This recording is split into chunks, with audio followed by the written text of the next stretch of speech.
네, 안녕하십니까? 이희원입니다.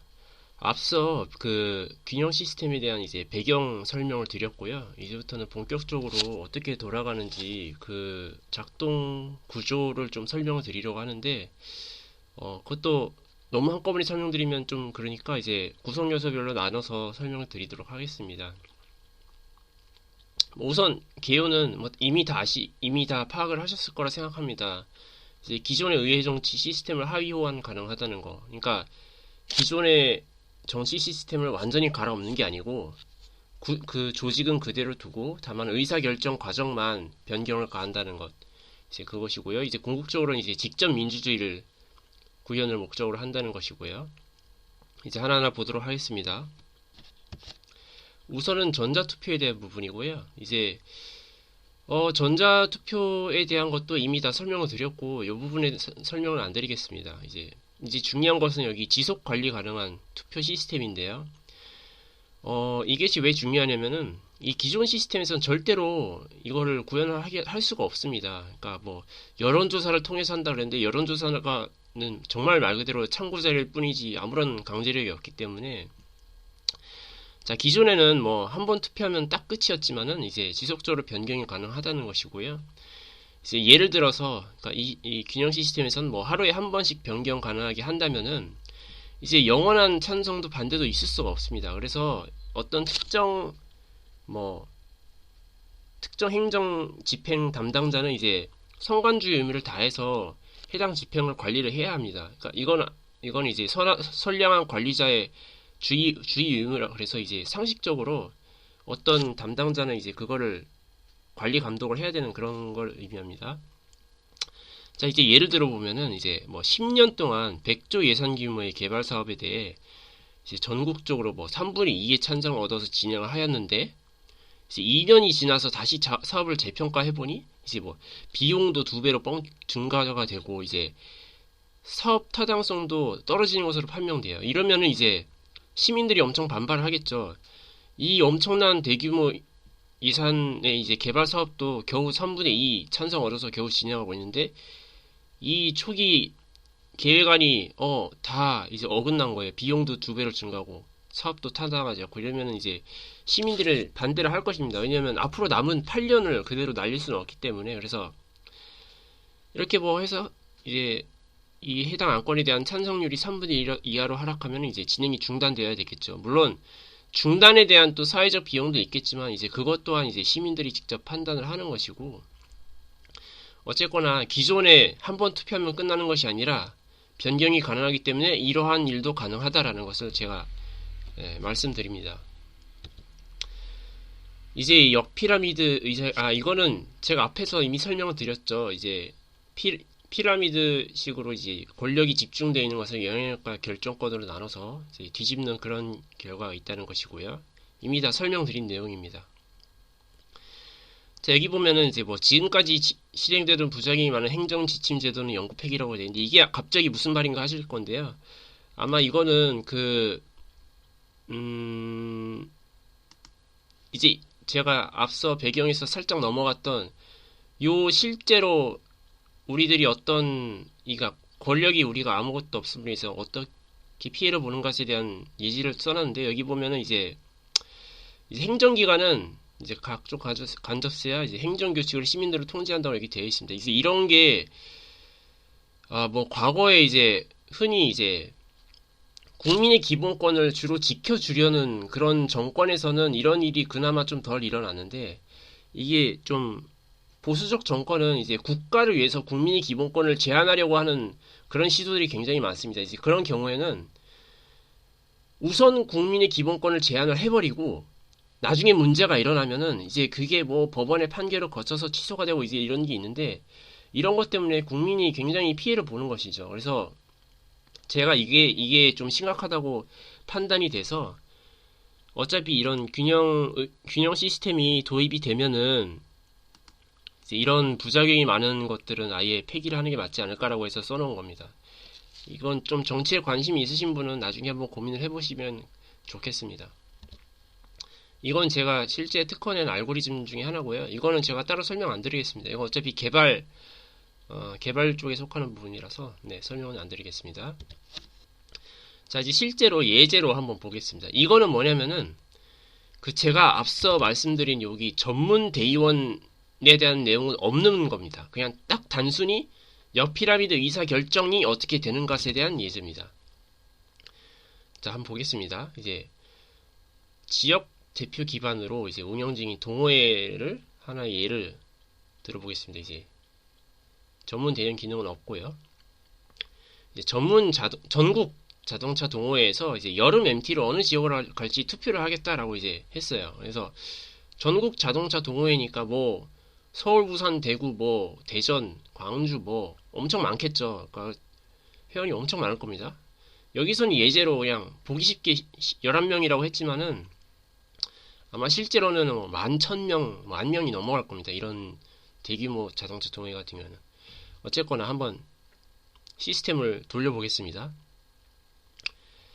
자, 이제 전제 조건으로 이제 동호회 내에는 지역별 대표가 존재합니다. 이제 동호회장이 있고요. 지역별 대표, 서울 대표, 대전 대표, 광주 대표, 부산 대표 이렇게 있네요. 그리고 MP 후보 장소로는 용인, 금강, 울진, 동래가 있다고 가정을 해봅시다.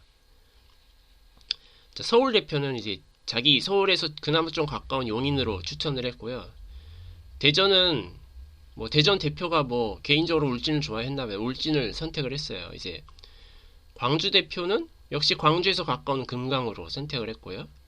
부산 대표는 부산에서 가까운 울진을 선택을 했습니다. 하여튼 이렇게 가정을 해봅시다. 자, 이제 그리고 실제로 투표가 어떻게 진행되는가를 제가 시스템을 설명드리겠습니다. 회원 1부터 4까지는 이제 서울 지역의 회원입니다. 회원 5, 6은 대전 지역의 회원이고 7, 8은 광주, 9, 10, 11은 부산 이렇게 되고요. 이제 회원 1의 경우에는 이번 표결에 이번 여름 MT에 아무런 표결을 안 했습니다. 그러면은 바로 자기 상위의 것, 그러니까 이 알고리즘에 따르면은 영향력은 하나 높고, 그쵸? 하나 높죠? 그리고 이 결정권은 하나 낮은 것. 바로 위에 것입니다. 바로 위에 게 내려와서 용인이 됐고요. 이제 회원 2도 마찬가지죠? 이번에 투표를 안 했으니까 그냥 바로 서울 대표께 내려오는 겁니다. 이제 회원 3의 경우에는 이제 직접 투표를 한 겁니다. 여기서. 그래서 서울 대표가 용인이라고 한 것을 뒤집었죠, 동해로. 그리고 회원 4의 경우에는 직접 금강으로 투표를 한 케이스입니다. 이 화살표 보시면은 최종 결정권이 어디서 나왔는지 알 수 있습니다. 회원 5를 보시면은 이제 역시 표기를 안 해서 본인이 속한 대전 대표께 내렸습니다. 회원 6은 직접 동해로 표기를 했기 때문에 바로 동해가 된 거고요. 회원 7도 금강, 그러니까 이건 광주의 대표의 결정이 내려왔고요. 회원 8은 직접 표기를 해서 동의가 됐죠. 이제 아마 감이 좀 잡히실 겁니다. 회원 9는 표기를 안 해서 바로 있게 내려왔고요. 회원 10은 표기를 해서 본인이 스스로 투표한 동의가 됐고요. 회원 11도 내려왔죠. 그래서 한번 결산을 내보면은 이제 투표 결과는 이제 동의가 됐어요. 이제 아무도 그러니까 아무런 대표도 동의를 안 했지만 직접 투표를 동의를 많이 했기 때문에 동의가 된 거죠. 그리고 나머지를 보면은 이제 울진이 3표, 금강이 2표, 용인이 2표에서 이렇게 동의가 됐는데, 자, 여기서 주요하게 봐야 될 것은 이제 대표는 용인을 했죠. 대표는. 그리고 지역 대표 다수결은 울진이었어요. 그러니까 왜냐면은 이게 이런 균형 의사결정 시스템이 없다면은 아마 이럴 거예요. 그냥 가장 그래도 권력이 파워가 센 동호회장이 알아서 결정해라. 아니면 동호회장이 만약에 좀 민주적인 그런 회장이면은 야, 그래도 나 혼자 결정하는 것보다는 지역 대표들끼리 한번 결정을 해봐라. 이렇게 할 겁니다. 그쵸? 물론 이제 11,000명을 직접 일일이 투표하는 건 너무 현실적으로 불가능하니까 이건 좀 거의 불가능하겠죠. 하여튼 어쨌거나 이런 균형 시스템을 이용하면은 대표는 용인, 이제 지역 대표 다수결 울진이었지만은 이제 이렇게 결과가 달라질 수 있다라는 예제를 제가 설명을 드렸습니다. 자, 이제 그 다음으로 넘어가겠습니다. 이제 중요한 분야별 전문 대의원인데요. 자, 이거 설명하려면 좀 긴데 제가 간단하게 설명드리겠습니다. 간단히 말하자면은 전문대의원은 시민이 직접 지명해야 운영이 되는 겁니다. 그러니까 대의원이란 조직, 대의원은 이제 개인이나 단체로 구성이 되는데 이제 각종 이제 전문 대의원들은 이제 뭐 직업이나 학위나 또는 뭐 기타 전문성 등이 증명이 되면은 해당 영역에서의 해당 전문 분야에서의 대의원이 될 수 있는 그런 뭐 자격이 될 수 있고요. 물론 이제 이것도 추가적인 자격이 있습니다. 그러니까 예를 들자면은 실제로 대의원 자격을 갖추려면 이제 반드시 해당 영역에 정기적으로 리포트를 제출해서 이제 시민들에게 이제 흔히 말하는 어필을 해야 되는 거니까 나는 예를 들어서 내가 뭐 특정 뭐 IT 소프트웨어 분야의 박사 학위를 갖고 있는데 박사 학위를 갖고 있다고 바로 이제 주는 게 아니라 바로 이 대의원 자격을 주는 것이 아니라 해당 소프트웨어 영역에 지속적으로 이번 주에는 어떤 이슈가 터졌는데 내가 보기에는 이러이러한 문제점이 있고 이러이러한 개선점이 필요하다. 또는 이 해외에서 어떤 이슈가 터졌는데 이게 내가 보기엔 매우 좋다. 뭐 한국에 도입을 해야 된다. 뭐 이런 식으로 정기적으로 리포트를 제출해서 시민들에 어필을 해야 된다는 거죠. 이제 그리고 이제 자격 도달 시 이제 대의원 수행 여부 스스로 결정할 수 있고요. 이제 중요한 거는 대의원이 될 수는 있어도 실제 영향력을 발휘한 거는 여기 시민이 직접 지명을 해야 된다는 겁니다. 그러니까 예를 들어서 제가 뭐 박사 학위가 있고 뭐 정기적으로 리포트를 제출해서 대의원이 됐다 할지라도 아무도 저를 직접 이희원이 소프트웨어 분야에서 일 잘하네 너 나의 대의원이 되어라라고 지명하지 않으면은 실제로 아무런 힘이 없는 거예요. 이제 그런 개념입니다. 그렇고 여기 보면은 비전문 구성원이 있겠죠. 예를 들자면 이런 게 되겠죠. 뭐 그린피스 같은 경우에는 이미 뭐 너무 역사가 오래됐고 뭐 아주 환경보호를 위해서 전문적으로 활동하는 분들 아닙니까? 이제 그런 분들은 이제 그런 그린피스의 소속 그 회원은 이미 전문 대의원의 자격이 되겠지만은 이제 그린피스 소속은 하지 않았지만 그린피스를 지지하는 분들 있지 않습니까? 이제 저 같은 일반 시민도 그린피스를 지지할 수 있는 거죠. 이제 그런 경우에는 전문 대의원이 아니고 그냥 지지자 소프트로 되는 거예요. 예. 그러니까 일반 시민이 지명하면 이 일반 시민은 지지자가 되겠죠. 간단하죠. 그런 개념이고 이제 전문대의원의 개인과 단체의 차이 잠깐 보시면은 이제 공통점은 단체 구성원인 몇 명이든 간에 개인과 똑같이 지정받은 한 표만 대립할 수 있다. 이건 당연한 겁니다. 이건 시스템상으로 어떤 한 개인이 지명해야 이게 영향력이 있는 거기 때문에 당연한 거고요. 이제 차이점은 이제 영향력의 차이점이 아니고 이제 개인이 만약에 전문 대의원이 된다고 가정을 해보면은 지금 세상이 얼마나 복잡다단하고 이 이슈가 매일매일 빵빵 터지는 세상인데 몰려드는 이슈를 일일이 대응이 안 됩니다. 예, 그리고 개인이 하다 보면은 뭐 바쁠 때도 있고 건강이 안 좋을 때도 있고 뭐 가정의 문제가 가정사가 뭐 문제가 있을 수도 있고요. 하지만 단체로 활동하면 당연히 협업과 분업이 가능하기 때문에 이런 리포트의 연속성과 어떤 사안을 분석하는 것에 있어서 훨씬 퀄리티가 좋겠죠. 이건 뭐 당연한 얘기를 제가 그냥 써놨습니다. 하여튼 그런 거고요. 네, 실제로 전문대의원이 어떻게 위임받고 어떻게 작동하는가를 한번 제가 예제를 들어서 다시 설명을 드려보겠습니다. 이거는요, 제가 뒤에서 다시 설명드리겠습니다. 이게 조금 말이 많아서, 네. 일단 이걸로 바로 이 예제를 통해서 바로 제가 한번 설명드리고 필요하면은 이거를 다시 설명드리겠습니다.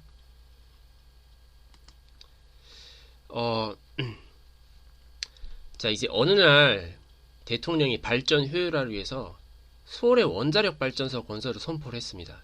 예를 들어서 자, 이제 뭐 굳이 따지자면 의도는 이런 거예요. 현재 뭐 경남, 전남 뭐 이렇게 흔히 말하는 남쪽 지역에 이제 바닷가에 원전이 많지 않습니까? 근데 이제 아시다시피 이게 지역에 집중이 돼 있고 이제 이러면은 문제가 반드시 생기고 또 하나는 이제 저 멀리 있기 때문에 저번에 그 원전 그 송전탑 그것 때문에 굉장히 문제가 많았던 일이 있었죠. 이제 그런 부작용들이 엄청납니다. 이게 발전소를 멀리 지어놓고 송전선으로만 하다 보면은 다 중간에 있는 어떤 분들은 일종의 피해를 보면서 이제 살게 되기 때문에 부작용이 많은데 어쨌건 간에 어느 날 대통령이 보다 못해서 안 되겠다. 어차피 전기는 서울과 경기권에서 가장 많이 쓰는데 지방에 발전소 넣지 말고 서울에 원자력 발전소 건설 선포하자 뭐 이렇게 해버린 거예요. 예를 들어서 자 이제 전체 국민이 10명이라고 가정을 하고요. 뭐 가결 조건이 60%인 6명으로 가정을 해봅시다. 그리고 원전 이슈는 어느 이슈에 속하겠어요? 이제 국가의 에너지라는 그 전문 분야에 속할 것이고 또 하나는 국가의 환경에 해당되겠죠. 왜냐면 원전은 환경을 엄청나게 파괴를 하지 않습니까? 이제 그렇죠? 그래서 원전에 해당되고요. 이제 국가 에너지의 부분에 이제 전문 대의원은 이제 원전당, 그러니까 뭐 이 당은 예를 들자면 원자력 발전소에 근무하는 노조가 될 수도 있고요. 아니면 평소에 그러니까 일개 시민인데 이제 원자력 발전소를 그러니까 원자력 발전 자체를 굉장히 좋아하는 그런 시민이 있을 수도 있겠죠. 그러니까 그런 분들이 구성되는 원전당. 그리고 여기 보면 재생에너지당이 있을 수 있겠죠. 그러니까 재생에너지라고 하시면 뭐 태양에너지, 풍력, 뭐 조력, 태양광 뭐 여러 가지가 있겠죠. 하여튼 재생당 등이 있다고 가정해보고요. 국가 환경의 전문 대의원은 이제 그린피스가 있다고 가정을 해봅시다. 뭐 아무리 그래도 이제 환경을 파괴하자 이런 단체는 없을 테니까요. 네, 아무튼 그린피스가 있다고 가정을 해보고요. 이제 당연히 원전당은 찬성이고요. 왜냐면 새로운 원자력 발전소가 생기기 때문에 원전당은 찬성을 하겠죠. 그리고 재생당은 반대를 하겠죠. 그린피스는 반대를 할 것이고요. 이제 이거를 전제 조건으로 두고 한번 시스템으로 돌려봅시다. 자, 최상위 레벨이죠. 대통령은 당연히 찬성이에요, 찬성. 왜냐면 본인이 발의를 했으니까. 선포하면서 발의를 했으니까. 그리고 이제 지역 대표, 이제 서울 지역 의원은 반대를 했어요. 왜냐면, 아무리 원전이 뭐 효율적이라고 하지만은 환경의 파괴도 심하고 당장 내 집 뒤에 원전을 진다는 게 납득이 안 된 거예요. 그러니까 용납이 안 되는 거죠. 그래서 반대를 했고요. 대전 지역 의원은 모르겠다고 그렇게 기권했어요. 그리고 부산 지역에는 찬성을 했어요. 왜냐면 서울에 원전 하나를 지으면은 경남 또는 부산 근처에 있는 이제 원전을 두세 개는 없앨 수 있을 거란 말이에요. 그래서 찬성을 했단 말이에요. 이렇게 가정을 해봅시다. 그리고 이제 시민 1부터 제가 쭉 보면서 어떻게 이 전문 대의원이 작동하는지 한번 보겠습니다. 시민 1의 경우에는 평소에 원전당을 지지를 해놨습니다. 그쵸? 국가 에너지 분야에서 원전당을 지지를 했어요. 그래서 여기 보시면은 이제 대통령이 찬성한 거를 서울 지역의원이 반대를 했고요. 서울 지역의원이 반대한 거를 이제 시민 1이 지정한 전문 대의원의 결정에 의하면 이제 찬성이란 말이에요. 원전당 하나이기 때문에. 그래서 이 서울 지역 대의원의 반대를 다시 뒤집은 거예요. 전문 대의원이. 근데 시민 1의 경우에는 평소에는 원전당을 지지를 했는데 이제 지금 막상 보니까 서울에 당장 자기 집 뒤에 원전이 들어서게 생겼단 말이죠. 그래서 아무리 자기가 평소에 원전당을 좋아한다지만은 이건 안 되겠다 그래서 반대를 누른 케이스예요. 자, 이제 시민 2의 경우에는 여기까진 갔죠. 네, 이게 다 뒤집어졌어요. 근데 시민 2의 경우는 이때 바빴어요. 뭐 서울에 원자력 발전소 선포했는데 바빠가지고 뭐 아무런 표결도 못하고 그래서 가만히 있었더니 이제 평소에 자기가 지지했던 원전당의 찬성이 그대로 이래서 찬성이 된 겁니다. 자, 이제 시민 3의 경우를 볼까요? 보시면은 시민 3의 경우는 평소에 원전당을 좋아했어요. 원자력 발전소를 굉장히 지지를 했단 말이죠. 근데 한편으로 그린피스도 지지했어요. 막 평소에 막 환경보호에도 관심이 많았나 봐요. 근데 아무튼 이게 뭐 상충된 뭐 이런 거는 이런 내용은 지지 내용은 둘째 치고요. 어쨌든 이렇다고 가정을 해봅시다. 이러면은 이제 대의원 3레벨에서 경합이 됐죠. 그쵸? 찬성과 반대가 1대1로 경합이 됐단 말이에요. 이제 경합에 의한 유보가 발생합니다. 그러면. 그래서 이런 경우에는 아무런 결정권이 없는 거예요. 그러면은 바로 하나 위에 게 더 영향력이 있게 되는 겁니다. 그쵸? 그래서 근데 이제 이 경우에는 시민 3의 경우에는 직접 투표를 했어요. 본인이 평소에 원전당과 그린피를 찬성을 해서 뭐 유보가 됐고 서울 지원이 다 했는데 어쨌거나 나는 반대다라고 한 거예요. 직접 투표를 해서. 그래서 반대가 된 거고요. 시민 4의 경우에는 유보가 됐기 때문에 유보가 됐고 또 본인도 아무런 뭐 바빴던 관심이 없던 그래서 투표를 안 하면은 바로 하나 위에 있게 한 계층 위에 있게 내려옵니다. 그쵸? 그래서 굳이 이론적으로 표현하자면은 영향력은 하나 높고 결정권은 하나 낮은 게 내려오는 겁니다. 그래서 여기 반대가 내려왔죠. 서울 지역의원이 표결한 반대가 내려왔습니다. 자, 이제 서울 시민 5를 볼까요? 시민 5는 대전 지역에 속한 시민인데 평소에 정치에 관심이 없었어요. 뭐 평소에 아무런 대의원도 지정 안 해놓고 그냥 관심이 없었어요. 근데 이때 원자력 발전소 건설에도 관심이 없었어요. 그러면은 어떻게 되냐면요. 자, 대전 지역의원이 기권이지 않습니까? 이제 기권의원 후보입니다. 기권의원 후보. 그러면은 쭉 올라가서 대통령이 찬성한 게 그대로 끝까지 내려온 겁니다. 찬성이. 그래서 여기 끝까지 내려왔죠. 화살표 보시면 됩니다. 자, 시민 6의 경우에는 평소에 정치인에 관심이 없는 건 같아요. 시민 5와. 근데 이제 이 경우에, 그러니까 서울의 원자력 발전소 건설을 선포한 이 발의안에는 직접 반대를 누른 케이스예요. 그렇죠? 그래서 다 뒤집어진 거고요. 자, 이제 시민 7에 보시면은 똑같은 대전 시민인데 이제 평소에 재생에너지당과 그린피스를 지지를 해놨네요. 그래서 둘 다 반대지 않습니까? 그러면 이 대의원 정리가 반대가 되는 겁니다. 예, 경합을 안 했기 때문에. 그리고 시민 7은 뭐 평소에 워낙에 뭐 이때 관심이 없을 수도 있고요. 아니면 평소에 자기 자신이 이제 지지했던 전문 대의원을 국권이 믿은 거예요. 아, 알아서 잘하겠지. 재생당과 그린피스 당이 알아서 잘하겠지. 이러고 가만히 있었던 거예요. 그러니까 이제 평소에 지지했던 대로 반대가 내려왔죠. 네. 자, 이제 부산 지역에 속한 이제 시민 8, 90을 한번 봅시다. 이제 아마 좀 이해가 다 가실 텐데요.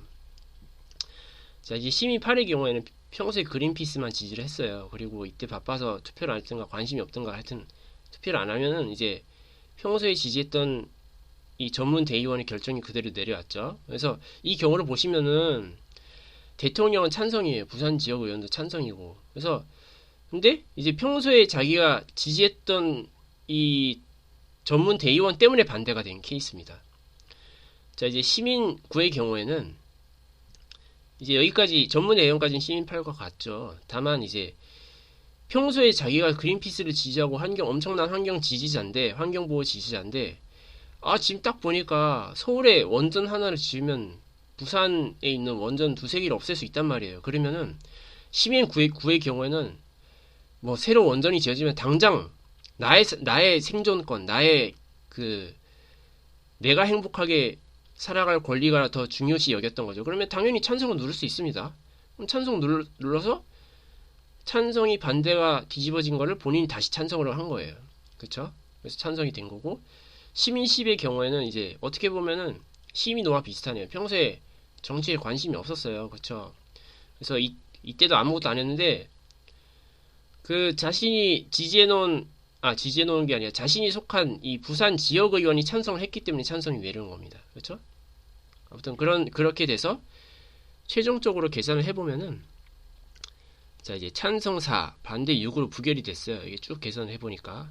그러니까 계산이 여기만 하는 겁니다. 여기만 해서 부결이 됐습니다. 그래서 뭐 기존에는 사실상 대통령이 뭔가 이제 뭐 긴급 명령권 이런 걸로 인해서 뭔가 발의를 하면요, 이제 국회의원의 3분의 2 이상이 반대를 하지 않으면은 다 넘어갑니다. 그냥 무조건 다 찬성입니다. 근데 이런 이제 대통령에게 집중된 권한도 다 견제가 가능하고요. 또는 이제 예를 들어서 이쪽이 국회의원이라고 가정을 해보면 국회의원이 또 3분의 2 이상이 막 어떻게 해가지고 결정을 해버렸어요. 그러면 시민들이 심지어 국회의원의 뜻에 반한다 할지라도 지금은 아무런 권한이 없지 않습니까? 근데 이제 그것을 일일이 다 반대를 할 수 있는 겁니다. 그리고 그 과정 중에 이 전문 대의원도 다 이 중간 계층으로서 참여를 할 수가 있고요. 하여튼 이런 예지를 제가 지금 보여드렸습니다. 잠깐만. 그 전에 이 전문 대의원 지정 취소 예제는 이미 제가 잠깐 말씀드렸는데 그냥 간단히 이겁니다. 뭐 이거는 그냥 여러분들이 한번 읽어보시고요. 나중에 궁금하신 분은 제가 나중에 사이트 열 테니까 거기서 뭐 질문을 하셔도 되고요. 그러니까 이거는 하나의 예제입니다. 실제로 여기 뭐 꼭 매주 한 개씩 리포트를 올려야 되냐? 이거는 이제 운영이 있을 수 있겠죠. 만약에 전무대열이 너무 많다 그러면 일주일에 한 개도 부족하다. 일주일에 두 개 올려라. 그럴 수도 있는 거예요. 전문 대의원이 너무 부족하다. 그러면 뭐 한 달에 한 번만 올려도 전문 대의원 하게 해주겠대. 뭐 그럴 수도 있는 거죠. 이거는 운영으로 나눌 수 있는 거고요. 7시입니다. 이제 이거는 이제 대의원들끼리 중첩되고 이제 이런 경우인데 이것도 한번 읽어보시기 바랍니다. 그리고 이제 대의원 자격 취소에 대한 예제도 있습니다. 실제로 이게 한 달간 활동을 못하면 대의원 자격 취소냐? 라고 물으시면은 저도 일단은 저는 그렇게 생각을 하고 있는데 이것도 운영하다 보면은 뭐 한 달이 뭐 부족할 수도 있고요. 한 달이 많을 수도 있고요. 뭐 한 달을 세 달로 늘릴 수도 있고 한 달을 일주일로 줄일 수도 있습니다. 이거는 이제 실제로 운영하면서 조정을 해나가야 될 부분이고요. 어쨌거나 큰 흐름은 이렇게 대의원이 지정되고 취소되고 이렇게 될 수 있다라는 예제를 드린 겁니다. 한번 나중에 천천히 읽어보시기 바랍니다. 그리고 이거는 그 최근에 좀 이슈가 된 그 비례대표제를 적용을 적용을 해봤는데요. 이거는 어떻게 보면은 비례대표제라는 제도 자체가 이런 온라인에 기반한 직접 민주주의가 없을 때, 그러니까 흔히 말하는 오프라인에 기반한 종이 투표로만 할 때 그나마 이 승자 독식적 이 선거 제도를 어떻게 개선을 해볼까라고 고민해서 나온 게 이 유럽에서 이 비례대표제가 나온 겁니다. 그래서 독일이나 이제 북유럽 같이 이제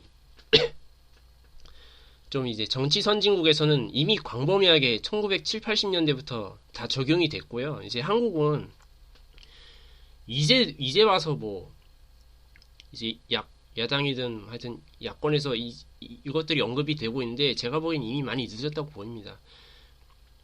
그러니까 지금 제도에서 비례대표제를 못하고 있다는 것은 이미 굉장히 후진적인 정치 시스템이라고 보시면 되겠습니다. 이거는 비례대표제에 관심 있으신 분은 한번 나중에 읽어보시기 바랍니다. 그러니까 제가 말씀드리고 싶은 거는 그러니까 지금 야권에서 주장하는 비례대표제도 이 균형 시스템에서 구현할 수 있고요. 다만 이제 이 비례대표제에 대한 지지율조차도 실시간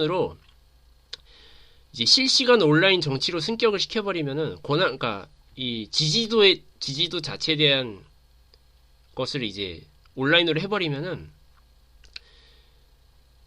이제 기존에는 뭐 후보 A가 몇 퍼센트의 지지율로 당선이 됐고 후보 B가 몇 퍼센트의 지지율로 비례대표가 됐고 뭐 이런 것들을 지정할 필요도 없다는 겁니다. 왜냐면 시민 개개인이 다 특정 사안에 대해서 지지와 반대를 할 수 있기 때문에 어쨌거나 이렇게 하위 호환도 가능하다라는 얘기를 말씀드리는 겁니다. 이런 구체적인 건 한번 읽어보시고요. 굳이 이해가 안 되셔도 상관없습니다. 네. 이거는 뭐냐면은 제가 이 균형 시스템을 만들게 된 게 갑자기 하늘에서 뚝 떨어진 게 아니고요. 이제 독일에 보면은 유명한 해적당이라고 있습니다. 이게 2007년인가? 이미 벌써 한 10년 가까이 됐네요. 이제 독일에서 이미 온라인에 기반한 이런 자유위임 방식의 이제 그 대의 정치 시스템을 개발해서 운영을 했었어요. 근데 여기에 근본은 뭐냐면은 이제 수평 구조입니다. 수평 구조. 근데 이제 수평 구조다 보니까 이렇게 막 돌림해서 위임도 가능해지고요. 이렇게 여기 보이십니까? 여러 명이 이제 위임하다가 특정인에게 집중이 될 수도 있고요. 이제 이런 게 있다 보니까 이게 컨트롤이 되게 힘듭니다. 물론 아예 이렇게 위임을 아예 안 하는 사람도 있을 수 있고요. 그래서 제가 보기에는 이런 모델은 글쎄 모르겠어요. 아주 인원이 소수이거나 아니면 정말 신뢰가 깊어서 뭐 예를 들어서 누굴 지지하건 지지 안 하건가 이런 것이 매우 자유로울 때는 가능할지는 모르겠는데 현실적으로는 작은 동호회를 운영하더라도 동호회 대표가 있고 뭐 예를 들어서 각 팀마다 팀장이 있을 수 있지 않습니까? 뭐 행사하면 행사 부장이 있을 수 있고요. 뭐 오락 부장도 있을 수 있고요. 그러니까 저는 이제 뭐 굳이 정치뿐만 아니라 뭐 회사는 당연하고요.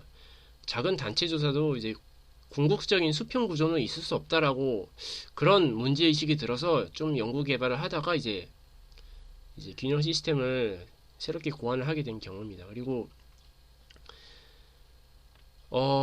이거는 뭐냐면은 이거는 이제 실추해법이라고 있는데 이거는 그 흔히 말하는 다수결이 보통 찬반 아닙니까? 근데 이제 이거는 뭐냐면 이제 여러 대안에 대해서 우선순위를 정하는 게 있습니다. 그러니까 예를 들면 뭐 선택지가 뭐 1, 2, 3, 4, 5번 다지선다라고 해봅시다. 그러면은 5개 중, 그러니까 찬반은 단순히 선택지가 2개인 그 객관식 아닙니까? 1번과 2번 중에 뭘 할 거냐가 찬반이고요. 뭐 예문이 1번부터 5번까지 있으면은 이 중에 하나를 할 거냐도 그 다수결이 될 수 있죠. 그리고 예를 들어서 1번과 5번 중에서 복수 투표 가능하면은 나중에 최종 집계에서 어느 게 가장 많이 이렇게 할 수 있는데 이제 중요한 거는 투표 방식 중에 하나가 이제 그 우선순위 투표라는 게 있습니다. 그러니까 이게 뭐냐면은 1번부터 5번까지 예제가 있으면은 나는 1번만 지지하는 게 아니라 1번을 가장 지지하는데 만약에 1번이 안 되면은 3번을 지지한다. 이런 식으로. 그러니까 1, 3, 5, 2, 4 뭐 이런 식으로 우선순위로 지지하는 방법. 그런 투표 방식도 있습니다. 이제 이런 경우에는 그 우선순위를 다시 막 컴퓨터로 계산해서 하는 그런 최종적으로 가장 많은 사람들이 우선순위를 받은 것은 뭐다 이런 식으로 계산하는 방법이 따로 있습니다. 이제 이런 거는 나중에 그 뭐 출제법은 이건 좀 어려운데요. 나중에 한번 여러분 관심 있으신 분 이런 거 한번 보시면은 뭐 그러므로 실추 순위는 E, A, C, B, D 뭐 이런 게 있습니다. 이건 제가 고민할 부분이고요. 어쨌거나 이런 방법도 있다는 거 그냥 예시를 한번 보여드리고요. 아무튼 이래서 일단 기본적인 균형 시스템이 어떻게 돌아가는지는 이제 설명이 다 끝났습니다. 그리고 제가 조만간 이제 공식 사이트를 오픈을 할 것인데요. 이제 자세한 사항에 대해서는 사이트에서 질문 답변을 드릴 수도 있고요. 제가 페이스북도 다 공유를 드릴 것입니다. 이제 그러면 이제 거기서 다시 네, 대응을 해드릴 수도 있습니다. 그래서 일단 많은 관심을 좀 부탁드리겠고요. 네, 이만 설명을 마치도록 하겠습니다. 감사합니다.